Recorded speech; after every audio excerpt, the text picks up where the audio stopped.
பிரியமானவர்களே, ஆண்டவராகிய இயேசு கிறிஸ்துவின் பரிசுத்தமுள்ள நாமத்தில் மீண்டும் உங்களுக்கு என் அன்பின் வாழ்த்துக்கள்.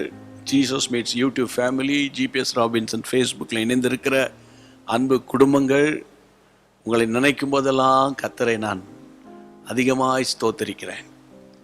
உங்களுக்காக நாங்கள் ஜெபிக்கிறோம். அதே போல் இந்த செய்தி முடிவில் நீங்கள் நல்ல ஜெபம் பண்ணி ஆண்டவருக்கு தேங்க் பண்ணிவிட்டு, ஆண்டவரே இயேசு சந்திக்கிறார் ஊழியங்களையும் சகோதரன் குடும்பத்தையும் உடன் ஊழியர்களையும் ஆண்டவரே பாதுகாத்து கொள்ளுங்க, ஆசீர்வதிங்கன்னு ஒரு சின்ன குட்டி ஜெபம் எங்களுக்காக செய்யுங்க. உங்கள் ஜெபத்தை கர்த்தர் கேட்பார். சரி, ஆண்டவருடைய வார்த்தைக்கு போவோம். அப்போஸ்தலர் 6ஆம் அதிகாரம் 3ஆம் வசனம். ஆதலால் சகோதரரே, பரிசுத்த ஆவியும் ஞானமும் நிறைந்து நற்சாட்சி பெற்றிருக்கிற 7 பேரை உங்களில் தெரிந்து கொள்ளுங்கள், அவர்களை இந்த வேலைக்காக ஏற்படுத்துங்கள். உங்களுக்கு தெரியும் என்று நம்புகிறேன். அப்போஸ்தலர் 6ஆம் அதிகாரத்தில் ஒரு சின்ன பிரச்சனை சபைக்குள்ளே, பந்தி விசாரிப்பில் சின்ன குளறுபடி. தேவ மனிதர்கள் கூடி அவங்க சொல்கிறாங்க, நம்ம பந்தி விசாரணையில் போய் ஈடுபட வேண்டாம், நம்ம வேத வசனத்தை வாசிப்பதிலும் போதிப்பதிலும் இடைவிடாமல் தரித்திருப்போம், இந்த பந்தி விசாரணைக்கு 7 பேரை தேர்ந்தெடுக்கலாம், அவங்க அந்த ஊழியத்தை செய்யட்டும் என்று ஒரு நல்ல ஒரு டிசிஷன் எடுத்தாங்களாம். சபையார் எல்லாருக்கும் அது ரொம்ப பிடிச்சிச்சான். அந்த பந்தி விசாரணை பண்ணுறதுல ஸ்தேவானையும் தேர்ந்தெடுத்தாங்களாம்.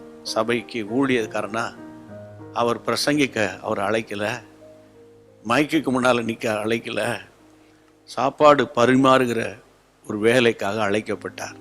அவர் தான் ஸ்தேவான். ஆனால் ஸ்தேவானை குறித்து வேதத்தில் எவ்வளோ பிரமாதமான வாசிக்கிறோம்ல என் அன்பு தேவனுடைய பிள்ளைகளே. காரணம் என்னன்னா, அவர் பெற்ற அபிஷேகம். ஒருவேளை அவர் பந்தி விசாரணை பண்ணும்போது எல்லாம் சாப்பிட்டீங்களா, எல்லாரும் சாப்பாடு இருந்துச்சா, அப்படியெல்லாம் அவர் பேசி அந்த ஊழியத்தை செய்யும்போது உலகம் அவரை பந்தி விசாரணைக்காரனாகவே பார்த்துருக்கோம். ஆனால் பரலோகத்துக்கு தெரியும், அடுத்து ஸ்தேவானுக்கு தெரியும், நான் ஒரு காலத்தில் அக்கினியாய் மாறப்போகிறேன், அற்புதங்களை செய்ய போகிறேன். ஏனென்றால் அவருக்குள்ள அந்த அபிஷேகம் அவரை விசுவாச வீரனாய் மாற்றிக்கொண்டே இருக்கிறது.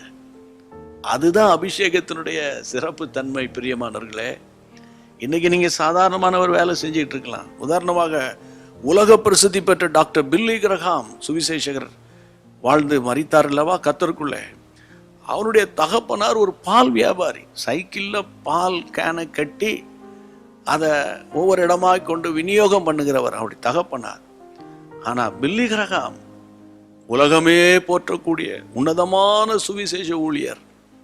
பார்த்தீங்களா என் அன்பு கர்த்தருடைய பிள்ளைகளே, இன்றைக்கு உங்கள் வாழ்க்கையை நினைச்சு நீ சோர்ந்து போகாதீங்க. உங்கள் அபிஷேகமே, நீங்கள் பெற்ற அபிஷேகமே உங்களை உயர்த்திடும். அதனால நான் ஒரு சாதாரண மனிதன், நான் ஒரு ஏழை, எனக்கு ஞானமே இல்லை என்று நீங்கள் சோர்ந்து போகாதீங்க. நல்ல ஆவியில் நிரம்பி ஜெபம் பண்ணுங்க, ஆவியானவரை சார்ந்து கொள்ளுங்க, உங்கள் துக்கம் சந்தோஷமாய் மாறும். அது முதல் படி. 2வது படி என்ன தெரியுமா? மற்றவர்களுடைய துக்கத்தை சந்தோஷப்படுத்துகிறான் நீங்க மாறிடுவீங்க. இதுதான் இன்னைக்கு உள்ள வார்த்தை. ஜெபம் பண்ணலாம். நல்ல ஆண்டவரே, நீர் கொடுத்த தீர்க்க தரிசனமான வார்த்தைக்காய் தோத்திரம்.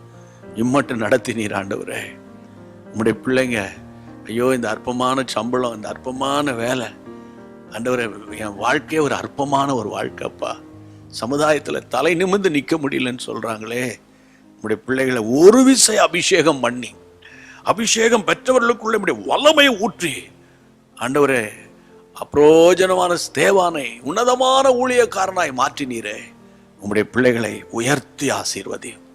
ஆவியானவர் கரங்களில் நம்முடைய பிள்ளைகளை ஒப்பு கொடுக்கிறேன். இயேசுவின் நாமத்தில் ஜெபிக்கிறேன் பிதாவே, ஆமென். கர்த்தர் கொடுத்த வார்த்தையை நம்புங்க, ஆண்டவர் நடத்துவார். தொடர்ந்து ஒவ்வொரு நாளும் அனுதினமும் ஆவியானவரோடு இந்த செய்தியை காலையில் கேட்க மறந்துடாதீங்க. தேவ கிருபையில வளருங்க. God bless you. அன்பான தேவனுடைய பிள்ளைகளே, இச்செய்தி உங்களுக்கு மிகுந்த ஆசீர்வாதமாக இருந்தது என்று நாங்கள் நம்புகிறோம். தொடர்ந்து எங்கள் செய்திகளை கேட்டு கர்த்தருக்குள் ஆசீர்வதிக்கப்பட ஜீசஸ் மீட்ஸ் மினிஸ்ட்ரீஸ் என்கிற எங்கள் யூடியூப் சேனலை சப்ஸ்கிரைப் செய்யுங்கள். மேலும் உங்கள் ஜெப உதவிக்கு எங்களோடு நீங்கள் தொடர்பு கொள்ள வேண்டிய தொலைபேசி எண் 9841 5286 மற்றும் 7299546363. Email gpsrobinson@hotmail.com. கர்த்தர் உங்களை ஆசீர்வதிப்பாராக.